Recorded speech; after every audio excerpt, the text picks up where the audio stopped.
All right. Hello, everyone. Welcome to this month's American Rum Roundtable. I'm just kind of sneaking it in here on the last day of April. I've been trying to do these once every month since February. And so going 3 for 3 so far, feeling pretty good about it. So it's good to have you here today. I'm here with three guests, actually, to talk about a topic that I think is really fascinating, which is growing sugarcane for the purpose of making rum.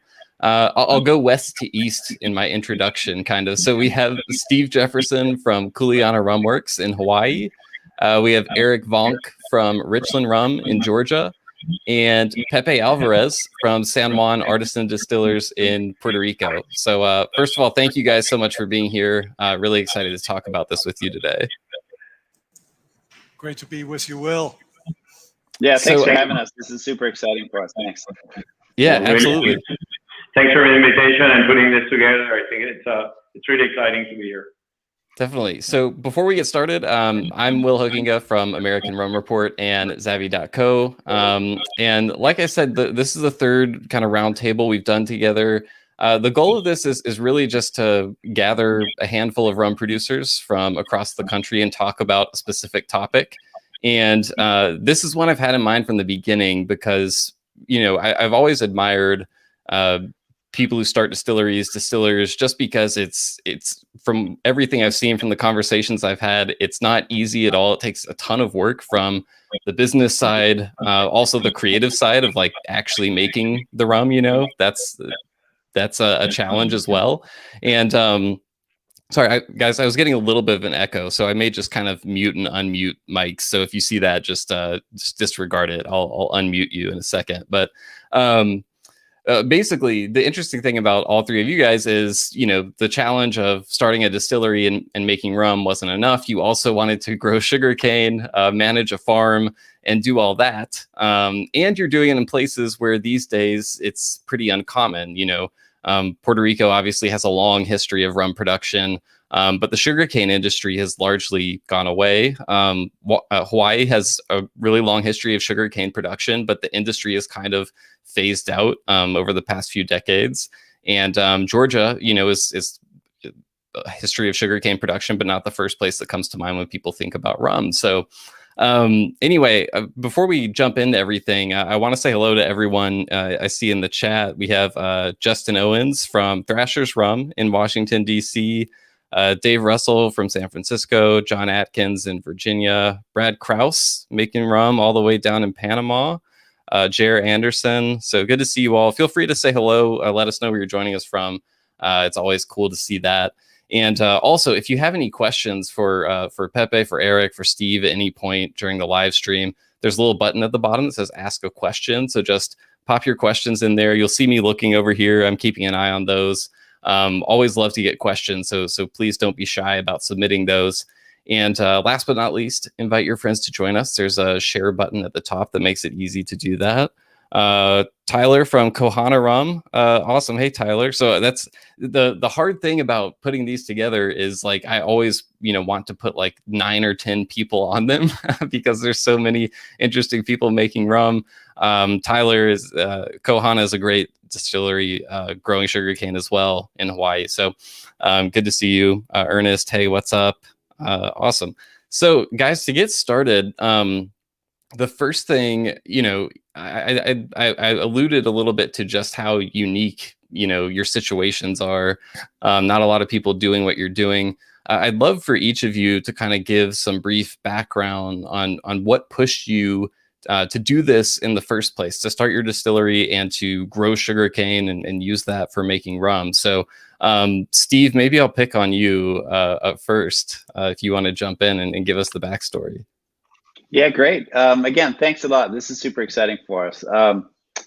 For us, it started on a complete accident, if you will. I mean, we had no idea.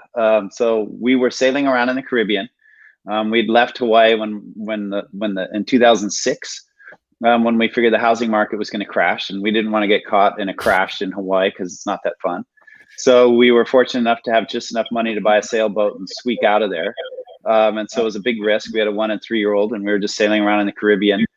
And one day we went up to Martinique and we heard there was a sugarcane farm up there, and we thought, oh, that's just like home. And so we went up there and we heard they're serving rum. So we're like, okay, cool.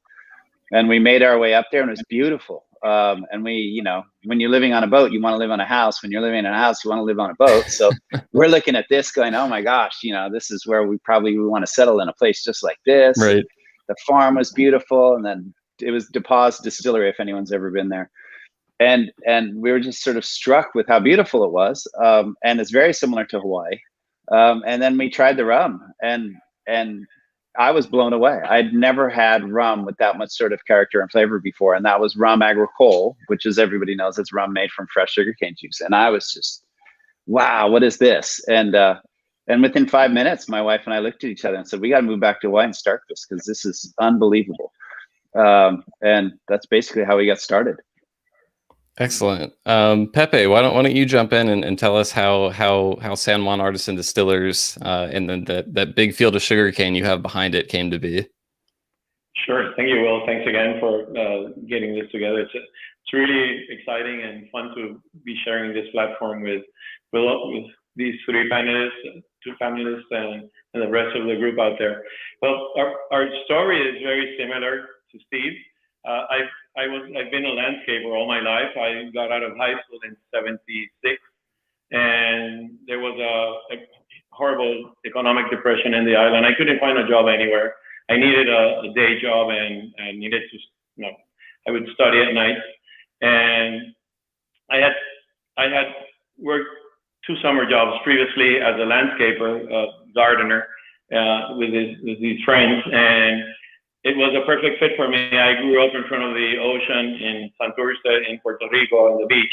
And basically, all I did since I was 8 was surf and do water sports and be in the water all day long.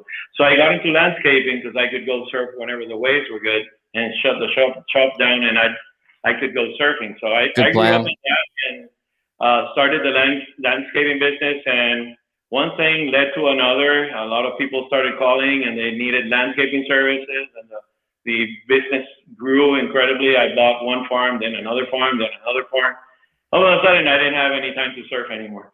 So about 10 years, I did that for about 35 years, and it was a blessing. I never imagined that, you know, a surfer from Ocean Park, would get so far. So all of a sudden, the economy in Puerto Rico in 2008 with the bank recession all over the world, Puerto Rico has been depressed economically for a while, and there was no work. So I needed to reinvent myself and do something different, and I was looking for something fun to do and something that would, stir passion in me and do something special. And I looked at different alternatives, and I traveled to Martinique, as Steve did, and I did There's a trend happening here. Route to Rum that they have, which is amazing.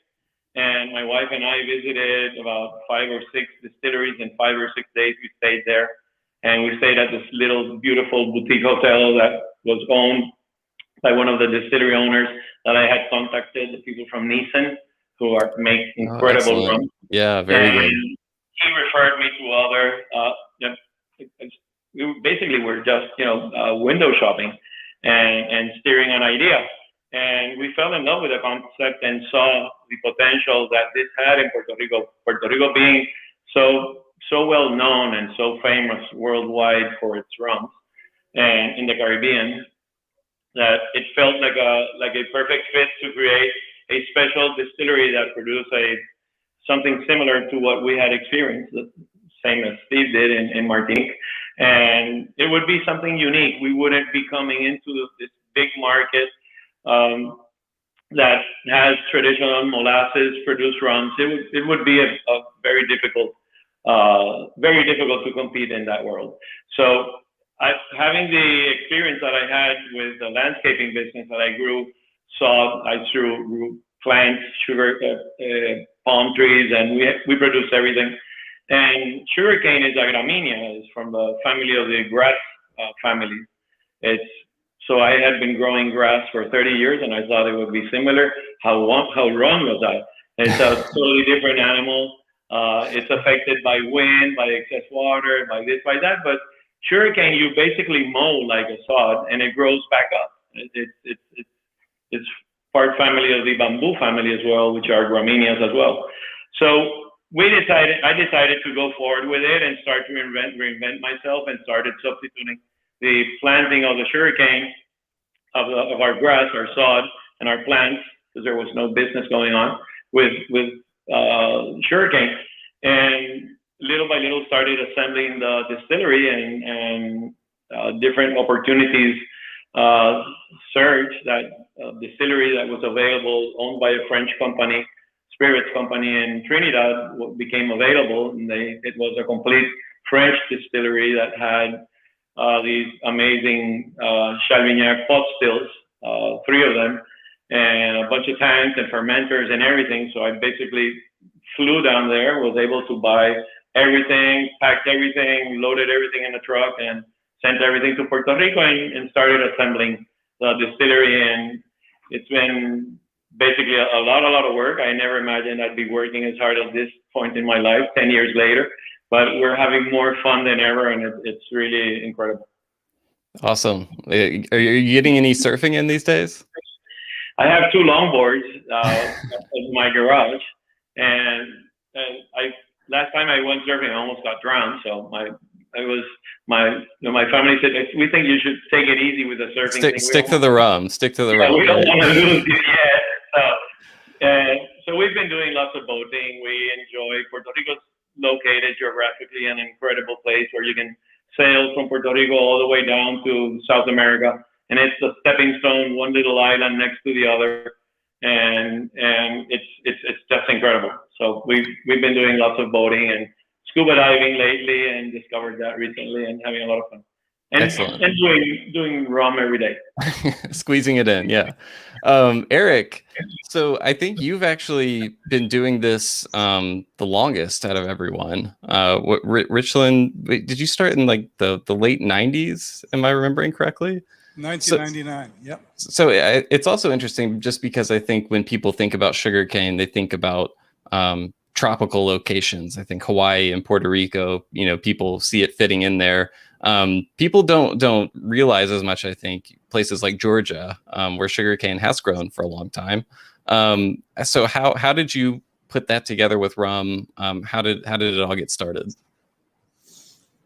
As you know, I grew up in Holland, and had a grandfather, my mom's dad, who had traveled around the world in search of good rums. He had this huge collection of rums from all around the world, and with one thing in common: they were all agricoles. They were all made from fresh cane.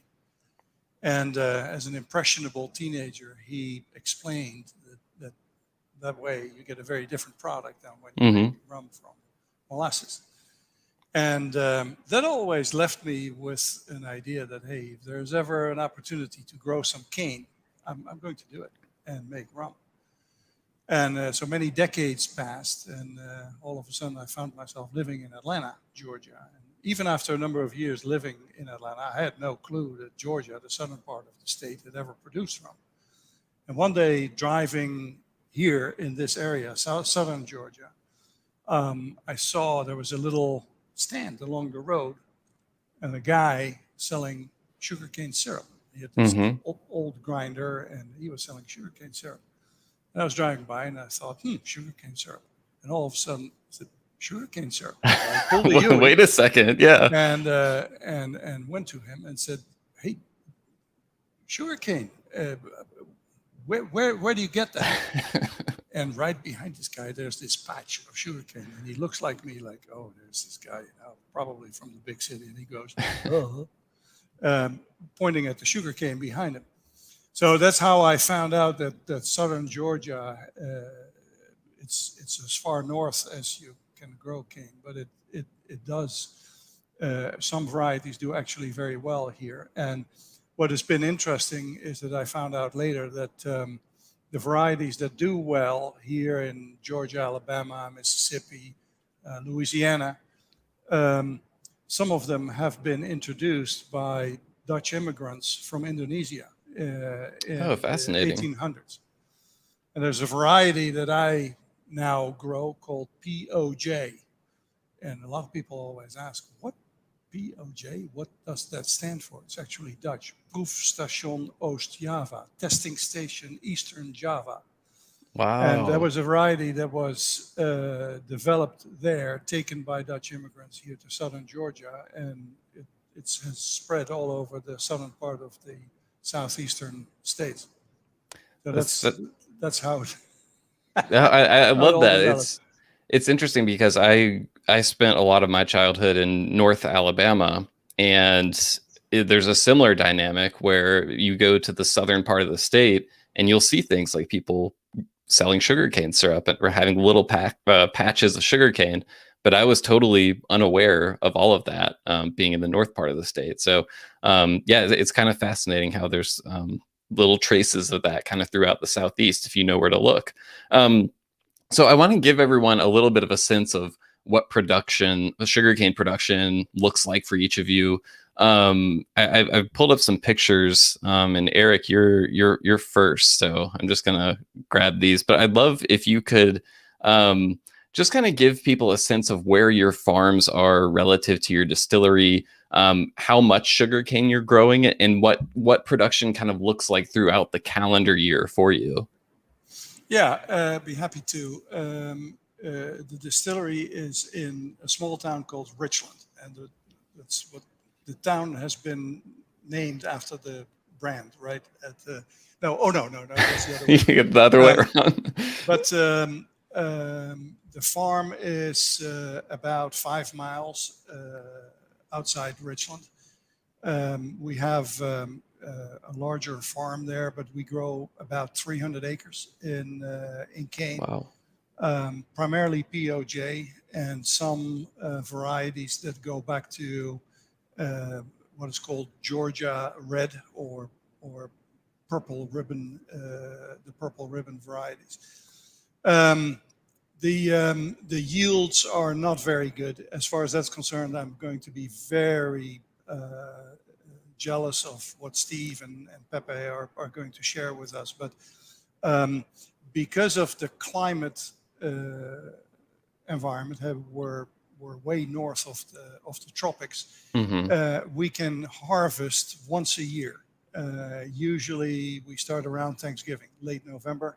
Okay. And into mid-December. Late December, early January, we can have frost. It doesn't happen every year, but we can have frost. And as we all know, frost kills sugarcane instantly, immediately. So we usually try to get everything in by early December, and have therefore a very different rhythm than sugarcane growers and rum makers have in a tropical environment where you can just harvest as you need and continue to have work year round. Right. We have to do everything, condense everything in one harvest season, crush everything, which is a monumental task in just a handful of weeks. And then we condense it to syrup. We heat it up and let water evaporate until we are at about 80 bricks or so in sugar content. And that's it, without any additives or anything else. It's just heated and condensed to syrup. And it's the syrup that we store throughout the year and deplete until the next harvest season. The yields are poor. We produce about 1.5 barrels or so out of an acre. Wow. So you're looking at